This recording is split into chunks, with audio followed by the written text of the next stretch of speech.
वह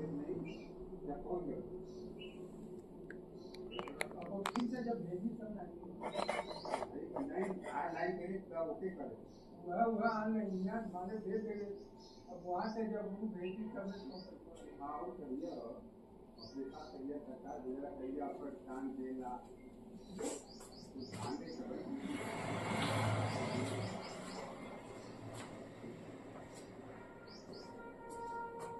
कितना जमा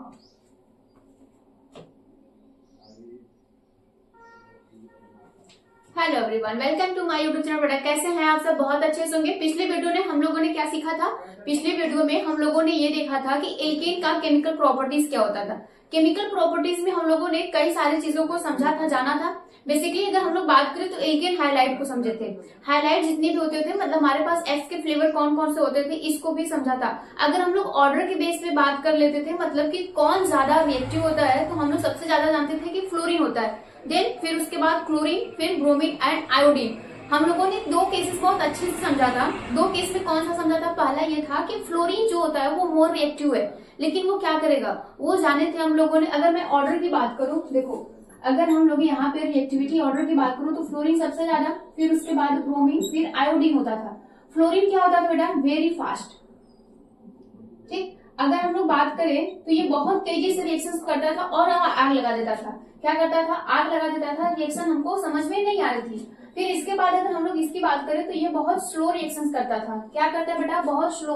लेकिन ये क्या होता था, एक बोल सकते हो कि भयंकर अपचायक। मतलब क्या होता है यहाँ पे रिडक्शन करवाने का काम ये बहुत तेजी से करता है। आयोडीन, जब आयोडीन रिडक्शन करेगा, समझो ध्यान से, अगर मान लीजिए हमारे पास मीथेन होता है, सिंपल सी बात है, हमें क्या करना है, यहाँ पे आयोडीन के साथ रिएक्शंस को करवाना है। आप जानते हो कि ये कैसे रिएक्शन होता है। ठीक, फिर ये क्या करेगा, यहाँ से हाइड्रोजन को, एक हाइड्रोजन को रिमूव करेगा, फिर उसके बाद एक प्लेस पे यहाँ पर आ जाएगा।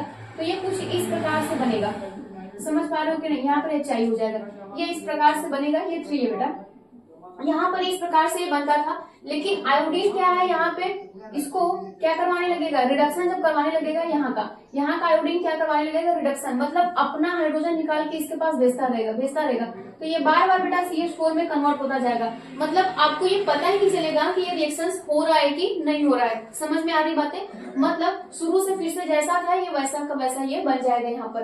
तो हम लोगों ने ऑर्डर के बेस पे इसको सीखा था। और यहाँ पर बेटा हम लोग किसके प्रेजेंस में रिएक्शन को कराते थे? Sunlight, Hμ। ठीक है, ये हम लोग रिएक्शन इसके बेस पे कराते थे। और हम लोगों ने एक और चीज सीखा था कि भैया इसका कोई रास्ता है कि नहीं। यस, रास्ता था। हम लोग यहाँ पे क्या लेते थे? HiO3 लेते थे बेटा। क्या लेते थे? HI3 लेते थे। तो ये आयोडीन बना देता था, फिर उसके बाद ये रिएक्शन आराम से चलता रहता था, मतलब वाटर को भी यहाँ से निकाल देता था। अब अगर हम लोग बात करें कि इसका ऑर्डर कैसा होगा, ठीक है, अगर मैं यहाँ पे कई सारे एल्केन दे दूं, ठीक है, एल्केन का प्राइमरी, सेकेंडरी और टर्शियरी। प्राइमरी एल्केन की बात कर ली जाए, सेकेंडरी की बात कर ली जाए और टर्शियरी की बात कर ली जाए, वो भी किसके केस में? कार्बोकेटायन। आप जानते हो कि ये कैसे होगा? इलेक्ट्रॉन ही अपना देगा तभी तो इस पे क्या आएगा? कार्बोकेटायन आएगा। ऑर्डर के बेस पे अगर मैं बात करूं, देखो ये सब क्वेश्चंस ना पूछे जाते हैं। इन सब क्वेश्चंस को बेटा याद रखा करो कि ये सब क्वेश्चंस किस प्रकार से तुमसे पूछे जाएंगे। चलो देखो, अगर हम लोग बात करें यहाँ पे तो ये कैसे समझे थे हम लोगों ने, इसको अच्छे से समझा था। कैसे? अगर मैं यहाँ पे प्राइमरी की बात करूं तो हमारे पास मान लो ये कार्बन है, यहाँ पे CH3, यहाँ पर CH3 और बेटा यहाँ पे भी CH3 हो गया। ठीक है, ये कौन सा है? टर्शियरी। और कार्बोकेटायन है तो इस पे क्या हो जाएगा? एक इलेक्ट्रॉन इसके रहेंगे। अब अगर मैं बात करूं और भी ले लू, यहाँ पे ध्यान से इसको सुनना। अगर मैं बात करूं तो ये सब तुम लोगों ने सीखा है यहाँ पे। अगर हम यहाँ पर और कुछ भी ले रहे, ऐसा कुछ, ठीक है बेटा, इन सबके पास एक एक क्या है? फ्री रेडिकल है, एक एक फ्री रेडिकल है। चलो बताओ कि अगर हम लोग यहाँ पे हेलो फॉर्म करवाने, मतलब हेलोजिनीकरण, हेलोजिनेशन की बात करें, अगर हम X का कोई भी यहाँ पे फ्लेवर ले ले, क्लोरीन ले ले, ब्रोमीन ले ले, या आयोडीन ले ले, या फ्लोरीन ले ले, कोई भी इसमें से रिएक्शन को जब कराए तो आप जानते हो कि बेटा ये रिएक्शन बहुत तेज करेगा, आग लगा देगा, ये तो पॉसिबल नहीं है। तो ये दोनों में से कोई, तो जनरली हम लोग क्लोरीन को लेते हैं। तो क्लोरीन के पास भी क्या होगा? अपना इलेक्ट्रॉन होगा, इसका भी अपने पास एक इलेक्ट्रॉन है। अब रिएक्शन ज्यादा कौन करेगा? ये हमारे पास पहला, दूसरा एंड तीसरा। तो सबसे इंपॉर्टेंट बात है कि अगर मैं यहाँ पे बात करूं तो इंडक्टिव इफेक्ट तुम लोग को पढ़ाए थे, यहाँ पे माइनस आई हम लोगों ने पढ़ा था बेटा। इंडक्टिव इफेक्ट की मैं बात करूं तो +I भी बताए थे हम, -I भी तुम लोगों को बताए थे कि ये क्या होता है। और यहाँ पर हाइपर कंजुगेशन की बात करें बेटा, हम हाइपर कंजुगेशन की बात करें तो मैंने हाइपर कंजुगेशन भी बताया था, अति संयुग्मन, ठीक, उसमें भी क्या होता है, तो पहला केस लगा देते हैं हम लोग क्या, प्लस आई इफेक्ट का। जब प्लस आई इफेक्ट का लगाएंगे तो आप जानते हो कि इसके पास एक एक इलेक्ट्रॉन है, तो ये जो तीनों मिथाइल लगे हुए हैं ये सब करेंगे बेटा, तू रोना मत, मैं अपना इलेक्ट्रॉन भेज रहा हूँ ना, ये सब तीनों मिलके अपना इलेक्ट्रॉन भेजना शुरू करेंगे, ठीक। जब समझो कि जब आपके पास गरीबी आ जाए या फिर कोई ऐसी क्रिटिकल सिचुएशन आ जाए और आपके आसपास जितने भी रिलेटिव हो आपको चारों तरफ से सपोर्ट करने की कोशिश करे, तो कितना सुकून मिलता है, अच्छा लगता है ना।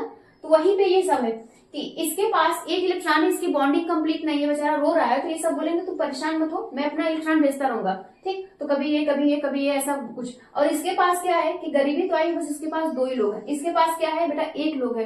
गरीबी भयंकर वाली हो और आपको देने वाला कोई एक हो तो क्या होगा, उससे कुछ होगा नहीं।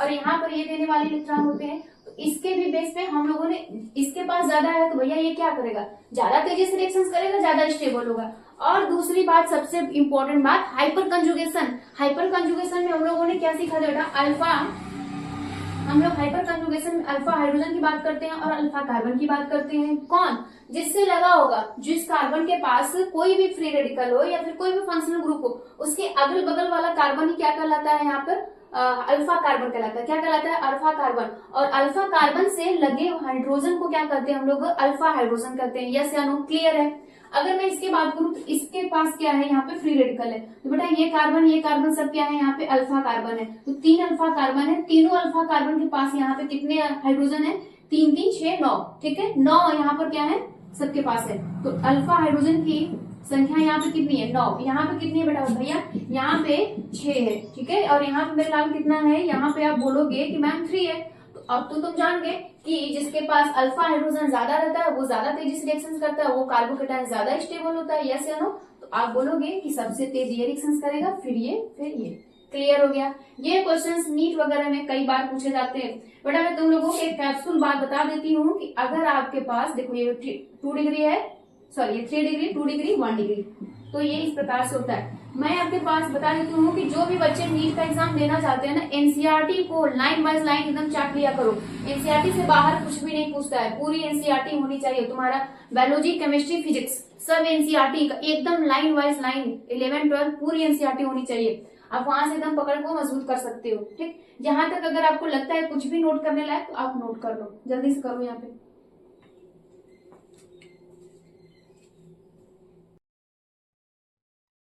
चलो बेटा अब हम लोग नेक्स्ट इसका देखते हैं, यहाँ पे केमिकल प्रॉपर्टीज, एल्केन का केमिकल प्रॉपर्टीज में दूसरा देखते हैं हम लोग। यहाँ पे कौन सा देखेंगे, यहाँ पे एल्केन का नाइट्रीकरण, एल्केन का नाइट्रीकरण, नाइट्रिफिकेशन ऑफ एल्केन, ठीक। यहाँ पे जब देखते हैं हम लोग, ये सब इंपॉर्टेंट है, क्लास 12th में भी तुम लोग पढ़ोगे, लेकिन यहाँ पे एल्केन के अलावा कुछ और भी रहेगा। वहां पे क्या रहेगा, हेलो एल्केन या हेलो एरीन रहेगा, ठीक है। जब बेटा हम लोग नाइट्रीकरण करते हैं तो यहाँ पर आता है HNO3। कौन आता है, HNO3। अब इसके साथ हमें रिएक्शंस को कराने होंगे। सिंपल सी बात है, कुछ चीजों को बहुत अच्छे से याद भी रखना पड़ेगा। अब हमारे पास क्या होगा बेटा, एल्केन में सबसे पहला क्या होता है इसका, यहाँ पे फैमिली मेंबर मेथेन होता है, इसको लिया। अब यहाँ पर हम लोग क्या ले रहे हैं, HNO3, क्या ले रहे हैं बेटा, HNO3, नाइट्रिक एसिड है ये, लेकिन वो भी कौन सा लेना पड़ेगा, एकदम स्ट्रॉन्ग, मतलब कंसंट्रेटेड, सांद्र जिसको बोला जाता है। अब ये जब हम लोग रहेंगे तो ये रिएक्शंस विल बी पॉसिबल या नहीं, ये पॉसिबल होगा कि नहीं होगा, ये हमें जानना पड़ेगा। अब अगर मैं बात करूं तो ये रिएक्शंस बेटा रूम टेम्परेचर पे नहीं होता है। देखो कई सारे रिएक्शंस ऐसे होते हैं जो रूम टेम्परेचर पे काम कर जाते हैं। रूम टेम्परेचर का मतलब जानते हो, 25 डिग्री सेल्सियस, उस टेम्परेचर पे कई सारे रिएक्शंस हो जाते हैं, बट ये रिएक्शंस नहीं होता है। कई बार ये क्वेश्चन पूछा जाता है ये रिएक्शंस पॉसिबल है कि नहीं, लेकिन हम लोग जहां पर ऐसा कुछ रिएक्शंस देखते हैं तो लगते हैं मार रिएक्शंस करवाने, लेकिन ये रिएक्शंस नहीं होगा। तो नोट करके लिख लीजिएगा, कमरे के ताप पर अभिक्रिया नहीं होती है, ठीक, अभिक्रिया नहीं होती है। कंफर्म हो, कमरे के ताप पे अभिक्रिया नहीं होती है बेटा। तब ये रिएक्शंस कब पॉसिबल होता है, यस होता है हाई टेम्परेचर पे।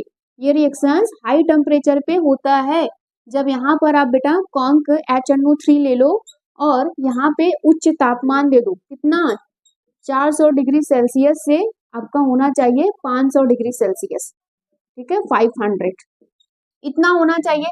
अब यहाँ पर होगा क्या, सिंपल सी मैं बात बता रही हूँ, यहाँ पर होगा क्या, देखो यहाँ का नाइट्रोजन, सॉरी यहाँ का एक हाइड्रोजन, यहाँ का एक हाइड्रोजन निकलेगा और एक ऑक्सीजन को लेकर पानी बनाएगा, निकल जाएगा।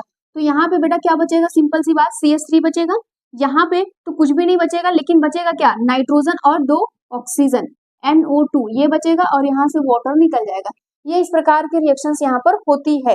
कंफर्म हो कि नहीं। अब इसको हम लोग क्या कहते हैं बेटा, यहाँ पे नाइट्रोमेथेन कहते हैं। क्या कहते हैं, नाइट्रोमेथेन बोला जाता है। IPSC नेम तो पढ़े हो, उसमें कोई दिक्कत नहीं होगी। अब इस रिएक्शंस को हम लोग चैन रिएक्शंस भी कहते हैं। इस रिएक्शंस को बेटा हम लोग क्या कहते हैं, चैन रिएक्शंस। अब आप जानते हो कि चैन रिएक्शंस कितने स्टेप में होता है, 3 स्टेप में होता है। एक श्रृंखला का प्रारंभ होता है, मतलब चैन इनिशिएशन स्टेप आती है। फिर दूसरा क्या आता है, चैन प्रोपोगेशन स्टेप आता है, मतलब जहां पे श्रृंखला का संचरण होता है। तीसरा आता है बेटा चैन मतलब आप चैन टर्मिनेशन, जहां पे श्रृंखला समाप्ति का फेज आता है। 3 आता है, इसके पहले हम लोगों ने 3 देख लिया था। अब अगर मैं बात करूं तो यहाँ पे हम लोग तीनों को पढ़ते हैं, ध्यान से देखना, इसको तीनों को हम लोग समझते हैं। हिंदी में लिख दें चलेगा। पहला क्या होता है हम लोगों का, श्रृंखला प्रारंभ, ठीक, श्रृंखला प्रारंभ का होता है। दूसरा स्टेप हमारे पास आता है बेटा यहाँ पे श्रृंखला संचरण, दूसरा आता है श्रृंखला संचरण। तीसरा हमारे पास फेज आता है श्रृंखला समाप्ति, ठीक, तीसरा हमारे पास आता है श्रृंखला समाप्ति की स्टेप आती है। तो अब यहाँ पे श्रृंखला प्रारंभ की बात कर रहा है, तो यहाँ पर होगा क्या, फर्स्ट फेज में हमने ये लिया, तो इसकी बात करेंगे। इसमें हमने क्या लिए हैं बेटा, यहाँ पे HNO3, ठीक है, HNO3 ले लिया। अब इसी HNO3 को देखो हम लोग कुछ अलग प्रकार से भी लिख सकते हैं। अगर मैं बोलूं यहाँ पर HNO3 को लिखने के लिए, तो तुम इसको बेटा ऐसे भी लिख सकते हो, ठीक है, ये HNO3 ऐसे भी लिखा जा सकता है। अब ऐसे लिखना है तो तुम्हें मैं बॉन्डिंग के साथ यहाँ पे दिखाऊंगी अच्छे से, ठीक है। चलिए देखिए, यहाँ पे मैं बेटा बॉन्डिंग दिखाकर आपको अच्छे से समझाती हूँ कि यहाँ पे कैसे होगा। अब ध्यान से सुनना, यहाँ पे होगा क्या, मैंने उसको इस प्रकार से लिखा है, तो यहाँ पर हम लोग इसको ऐसे लिखते हैं। यहाँ पे मैंने किया हाइड्रोजन, फिर ऑक्सीजन, फिर किया, फिर यहाँ पे मैंने क्या कर दिया बेटा, NO2, इस प्रकार से इसको कर दिया। ये इनके बीच में बॉन्डिंग रही होगी कि नहीं, बिल्कुल रही होगी, इनके बीच में बॉन्डिंग तो रही होगी। ये इसका इलेक्ट्रॉन रहा होगा, ये इसका इलेक्ट्रॉन रहा होगा, भैया इसके पास इलेक्ट्रॉन रहा होगा कि नहीं, तो ये इसके पास इलेक्ट्रॉन रहा होगा, या फिर तुम इसके बीच में बॉन्डिंग लगाओ। देखो यहाँ पे तुम ज्यादा अच्छे समझ पाओगे, इसके बीच में ऐसे ऐसे बॉन्डिंग लगाओ, इन सबके बीच में शेयरिंग हुआ होगा इलेक्ट्रॉन का, तो ये इलेक्ट्रॉन अपना लेकर जाएगा, ये इलेक्ट्रॉन अपना लेकर जाएगा। आपको बताया था फिश हुक होता है ना, तो यहाँ पर क्या हो जाएगा, OH फ्री रेडिकल प्लस यहाँ पे NO2 फ्री रेडिकल, ये ऐसा बनेगा। जहां तक ये फर्स्ट फेज में ये रिएक्शंस होती हैं, कंफर्म हो, कोई डाउट नहीं होना चाहिए।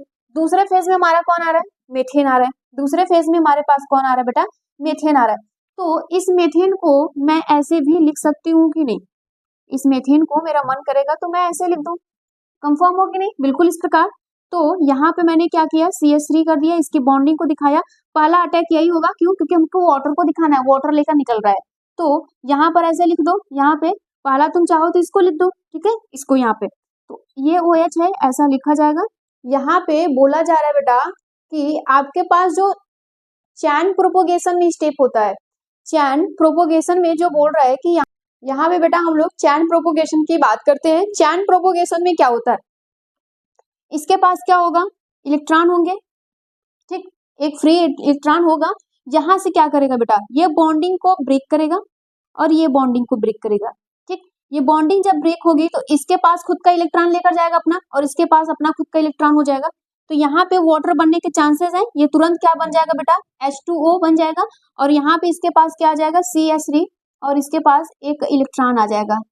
समझ पा रहे हो कि नहीं, ये हुआ सेकेंड फेज में।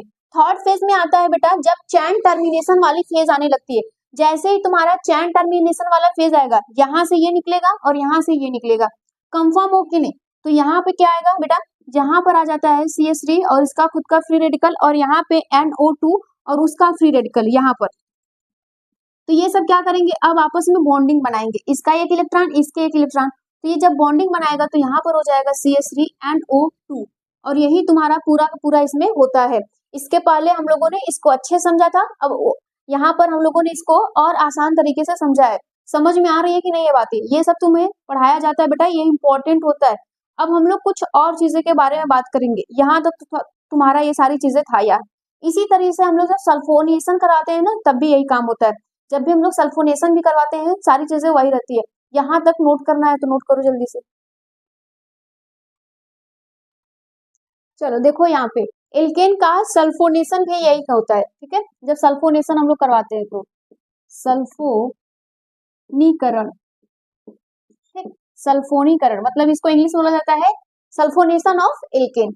जब इसका हम लोग करवाएंगे बेटा तो यहाँ पे सल्फोनेशन में क्या होता है, यहाँ पे हम लोग कंसंट्रेट, ठीक है, कंसंट्रेट क्या लेते हैं, H2SO4 लेते हैं। समझ में आ रही है नहीं बात? यहाँ पर कंसंट्रेट H2SO4 लेते हैं। सल्फोनेशन में क्या होता है, सल्फोनेशन में जब हम लोग करवाते हैं ना बेटा, तो यहाँ पर जो अटैक होता है CO3H होता है, ये जुड़ता है सल्फोनेशन में। समझ पा रहे हो? अगर मैं बात करूं यहाँ पे तो इसका कैसे होगा, समझो। यहाँ पे हमारे पास बेटा कोई भी एल्केन होगा।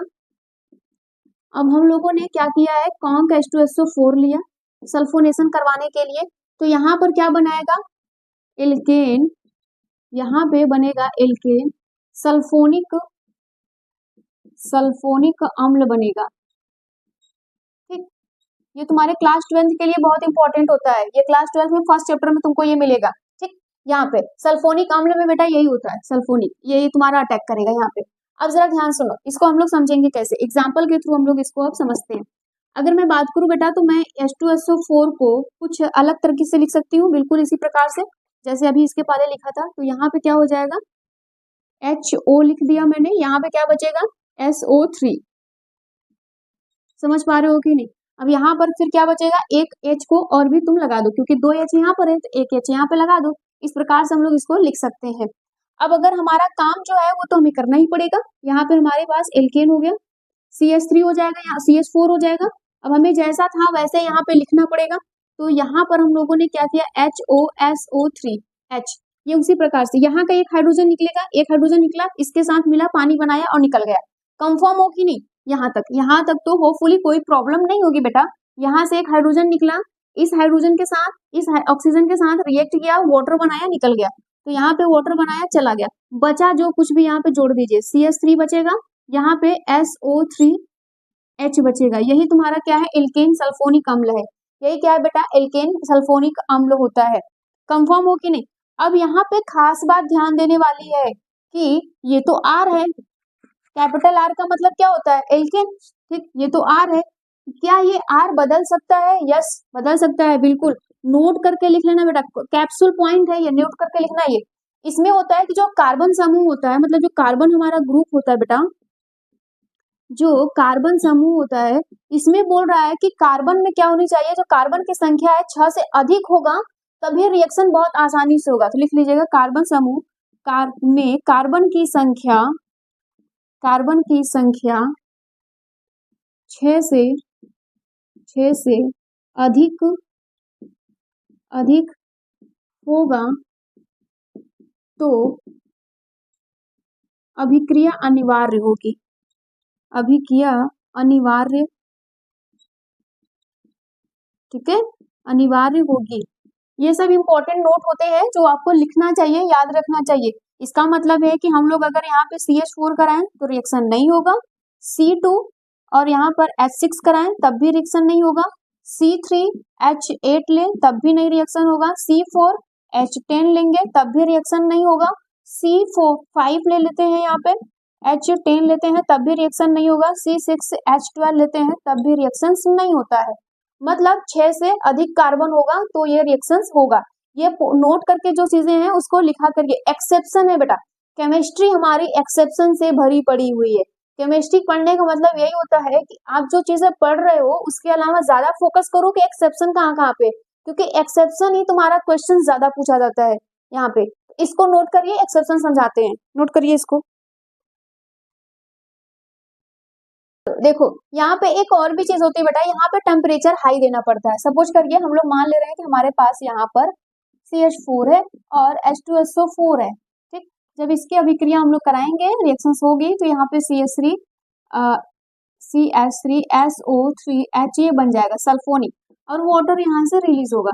तो टेम्परेचर कितना चाहिए? 400 डिग्री सेल्सियस, ये तुम्हारा टेम्परेचर होना चाहिए। एक्सेप्शन की मैं बात करूं, यहाँ पे एक्सेप्शन, अगर मैं बेटा अपवाद की बात करूं तो कौन एक्सेप्शन होता है? तो एक्सेप्शन में होता है आइसोब्यूटेन। यहाँ पर एक्सेप्शन में क्या होता है बेटा? आइसोब्यूटेन, मतलब ये कुछ इस प्रकार से, ये आपके पास एक्सेप्शन है जिसको हम लोग कहते हैं आइसोब्यूटेन। आईपीएससी नेम में तो लिखते हो, बट बेटा यही केवल क्या करता है? सल्फोनीकरण करवा सकता है, केवल यही रिएक्शन देता है। जबकि कितना कार्बन है? 1 2 3 4, 4 कार्बन है तब भी। तो लिख लीजिएगा केवल यही अभिक्रिया देता है, ये इसका एक्सेप्शन है। इसको नोट करके लिखिएगा, स्टार पॉइंट बना लीजिएगा, ये इसका एक्सेप्शन है। 4 कार्बन है फिर भी ये रिएक्शंस को देता है। ठीक, अब बात करते हैं बेटा यहाँ पे कुछ इसके मैकेनिज्म को समझते हैं। मैकेनिज्म जब समझ लेते हो तो ज्यादा तुम्हें दिक्कत नहीं होती है। क्रियाविधि, ठीक है, मैकेनिज्म हम लोग समझते हैं। मैकेनिज्म में क्या होता है कि हमारे पास, चलो 6 कार्बन वाला ले लेते हैं सफनजरी के लिए, समझो। CH3 ले लिया मैंने, CH2 CH2 CH2 CH2 and CH3, 6 carbon हो गया, 3 3 6। ठीक है, अब हम लोग क्या लेंगे बेटा? यहाँ पर SO4 लेंगे। तो उसको तुमको कैसे लेना है? जैसे हम लोग बताए थे, यहाँ पे ऐसा ले लो और यहाँ पे ऐसा कुछ कर दो। ये तुम्हारा H2SO4 ही है भैया, देखो ना, 1 2 हाइड्रोजन यहाँ पे 4 हो गया। अब ये क्या करेगा? यहाँ का 1 हाइड्रोजन निकलेगा, आपको पता है, यहाँ का 1 हाइड्रोजन निकलेगा, इसके साथ रिएक्शंस करेगा, ये क्या बना लेगा? यहाँ से वाटर बना लेगा। तो बचा क्या? जो कुछ बचता है उसको लिख दो। तो यहाँ पे बचा CH3 CH2 CH2 CH2 CH2 and यहाँ पे क्या बचता है बेटा? CH2। ठीक है, यहाँ पे भी CH2 बचता है, और यहाँ पे जो बचा है उसको लिख दीजिए। तो यहाँ पे बचेगा SO3H। यही तुम्हारा क्या हो गया? एल्केन सल्फोनिक, और वाटर क्या हो रहा है? यहाँ से निकल जा रहा है। बात क्लियर हो रही है कि नहीं? ये तुम्हारा रिएक्शंस हो रहा है। मैकेनिज्म में अब इसको समझते हैं। मैकेनिज्म में वही काम होगा, 3 स्टेप चलेंगे हम लोग। तो पहले स्टेप में हम लोगों का वही होता है, भैया पहले इसको कंफर्म करो। तो ये कुछ इस प्रकार से कंफर्म होगा, ये यहाँ से निकलेगा, ये इसके साथ बॉन्डिंग बने होगा, इस प्रकार इनके बीच में ऐसी बॉन्डिंग होगी। ये बॉन्ड को तोड़ना है तो ये क्या करेगा? अपना इलेक्ट्रॉन लेगा, ये अपना इलेक्ट्रॉन लेगा, तो इनके पास फ्री रेडिकल सबके पास आ जाएगा। इसके पास फ्री रेडिकल हो जाएगा, ये ऑक्सीजन है, इसके पास फ्री रेडिकल हो जाएगा, और इसके पास भी बेटा क्या हो जाएगा? फ्री रेडिकल हो गया। पहला काम, रिएक्शन शुरू हो गया। ठीक है, यहाँ पे इनिशिएशन फेज आ गई। दूसरे फेज में क्या करता है? दूसरे फेज में बेटा प्रोपोगेशन होने लगता है। दूसरे फेज में यहाँ का ये निकलेगा, वाटर को बनाएगा पहले। यहाँ पर कुछ इस प्रकार से कंडीशन होगी, यहाँ पर कुछ इस प्रकार की कंडीशन आपको दिखाई देगी। चलो, मेरा मन कर रहा है कि मैं इस हाइड्रोजन को फैला दूं, ऐसा 3 3 6। ठीक, तो यहाँ पर क्या हो गया बेटा? OH आएगा, फ्री रेडिकल अपना लेके, और इसके साथ क्या करेगा? बॉन्डिंग बनाएगा, वाटर लेकर चला जाएगा। जैसे ही वाटर, अब ये भी तो टूटेगा ना बेटा, देखो जब इसका मन इधर की तरफ जाने लगेगा तो इधर से तो ये रिश्ता तोड़ेगा ना, तो ये क्या करेगा? यहाँ पर ऐसे तोड़ेगा, तो ये अपना इलेक्ट्रॉन लेके जाएगा, ये अपना इलेक्ट्रॉन लेके जाएगा, तो यहाँ पर हो जाएगा CH3 CH2 CH2 CH2 CH2 and CH2 का यहाँ पे क्या हो जाएगा? Free radical. 6 कार्बन है, 6 कार्बन है। वाटर क्या करेगा? अब निकल गया, यहाँ से वाटर यहाँ तक रिलीज हो गया। कंफर्म हो? ये हमारा दूसरा स्टेप है। तीसरा स्टेप में क्या हो जाएगा? आप जानते हो कि तीसरे स्टेप में ये होगा और ये होगा, एक साथ ये सब जुड़ जाएंगे। क्लियर है कि नहीं? यहाँ तक नोट करिए बेटा इसको जल्दी से, यहाँ तक इसको नोट करो बेटा, इसमें कोई दिक्कत नहीं होनी चाहिए आपको, जल्दी से नोट करिए। चलो, इसके आगे वाला स्टेप देखते हैं। तीसरे स्टेप में हमारे पास क्या हो रहा था? तीसरे स्टेप में हमारे पास CH3 होगा, CH2 होगा, CH2 CH2 एंड CH2 कितना हुआ? यहाँ पे CH2। अब ये क्या करेगा बेटा? अपना फ्री रेडिकल है, तो वहां पे भी फ्री रेडिकल था, किसके पास? यहाँ पे सल्फोनिक। ठीक, इसके पास भी अपना फ्री रेडिकल था, तो ये दोनों आपस में क्या करेंगे बेटा? बॉन्डिंग बनाएंगे। तो जब आपस में बॉन्डिंग बनाएंगे तो यहाँ पे CH3 हो जाएगा, CH2 CH2 CH2 CH2 कितना हुआ? यहाँ पे CH2 हो जाएगा 2 4 6, ये ऐसा बन गया। क्लियर है कि नहीं? ये इस प्रकार से बन जाएंगे। होपफुली यहाँ तक कोई भी आपको दिक्कत नहीं होगी बेटा, आप कर ले जाओगे। अब नेक्स्ट हमारा जो आता है यहाँ पे हम लोग इसी के केमिकल प्रॉपर्टीज में पढ़ेंगे पायरोलाइसिस। ठीक है, यहाँ पे बेटा नेक्स्ट में हम लोग पढ़ेंगे पायरोलाइसिस। ये पायरोलाइसिस क्या होता है हिंदी में देख लेना, शायद पायरोलाइसिस ही कहते हैं इसको। यहाँ पे समझो इसको, पहले तोड़ो इसको कि किन किन वर्ड से मिलके बना है। पहला वर्ड होता है बेटा यहाँ पे पायरो, पहले ये बना है पायरो से। पायरो का मतलब होता है हीट, पायरो का मतलब होता है हीट। लाइसिस का मतलब आप जानते हो कि आप बायोलॉजी में भी पढ़े हो, लाइसिस का मतलब होता है ब्रेक, है ना, जैसे तुम लोग करते हो ब्रोकन माई हार्ट। ठीक, तो यहाँ पर भी क्या होता है लाइसिस। लाइसिस का मतलब होता है बेटा यहाँ पे टूटना, लाइसिस का मतलब क्या होता है तोड़ना। अब हीट का मतलब होता है कि आपको भैया टेम्परेचर तो देनी पड़ेगी। ऐसा कुछ भी यहाँ पे होगा कि जिसको तोड़ने के लिए आपको टेम्परेचर देना पड़ेगा। सिंपल सी बात है, ऑर्गेनिक पढ़ रहे हो तो यहाँ पे ऑर्गेनिक कंपाउंड होगा, उसको तोड़ोगे और उसको क्या करोगे हीट देके तोड़ोगे। ठीक है, किसी को तोड़ना होता है तो क्या करते हो आप, या तो बात बहुत कड़वी बोलते हो तो मार के तोड़ते हो, दो ही कंडीशन यहाँ पे। तो यहाँ पर भी वही काम करना है, हीट में मतलब यहाँ पे उष्मा आपको देनी पड़ेगी। तो पहली शर्त ये हो जाती है कि चलो उष्मा देंगे तो क्या इतना देंगे, यहाँ पे आप बोलोगे कि एल्केन में आपको क्या करना है, एल्केन में उष्मा देकर तोड़ फोड़ मचा देगी। ठीक है, एल्केन में उष्मा दो और तोड़ फोड़ मचा दो। ठीक, तो पहली बात तो ये हो गई कि हीट देंगे, लेकिन कितना देंगे हीट यहाँ पे। तो यहाँ पर हीट दिया जाता है बेटा यहाँ पे 400 to 500 डिग्री सेल्सियस। ठीक है, इतनी ताप यहाँ पर होनी चाहिए, नहीं तो नहीं टूटेगा, ताप होनी चाहिए। अगर आपको किसी व्यक्ति को तोड़ना है, उसको उसके दिल से तोड़ना है, तो उसको क्या करोगे, बहुत कड़वी बातें बोलोगे ना, तब जाके वो अटैक करेगा। ठीक है, यहाँ पर इतना होना चाहिए। दूसरी बात बोल रहा है यहाँ पे कि कार्बन कार्बन को तोड़ने के लिए, कार्बन कार्बन के बीच की जो बॉन्डिंग होगी भैया, इसको ब्रेक करने के लिए क्या होनी चाहिए। तो यहाँ पे बोला जाता है, नोट करके लिखना ये सारी चीजें, एल्युमिनियम होना चाहिए और जिंक होना चाहिए ऑक्साइड। जिंक, एल्युमिनियम और जिंक ऑक्साइड होता है, साथ सिलिका भी होता है, लिख लेना। ठीक है, सिलिका भी होता है, ये होनी चाहिए। तीसरी कंडीशन ये आती है कि जब बेटा यहाँ पे हाइड्रोजन और कार्बन के बीच में बॉन्डिंग हो, उसको तोड़ना है तो क्या होना चाहिए। तो यहाँ पे बोला जाता है क्रोमियम होना चाहिए और मोलिब्डेनम, MO मोलिब्डेनम, ये होना चाहिए, मोलिब्डेनम का ऑक्साइड। कंफर्म हो कि नहीं, जब ये सारी चीजें होंगी तो आपको समझ में आ जाएगा कि आपको क्या क्या करना है।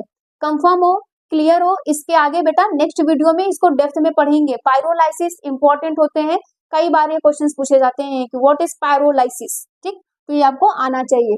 ठीक, यहाँ तक इसको नोट कर लीजिए। कोई भी डाउट हो तो कमेंट में जरूर बताना। आज के लिए इतना रहने देते हैं, थैंक यू।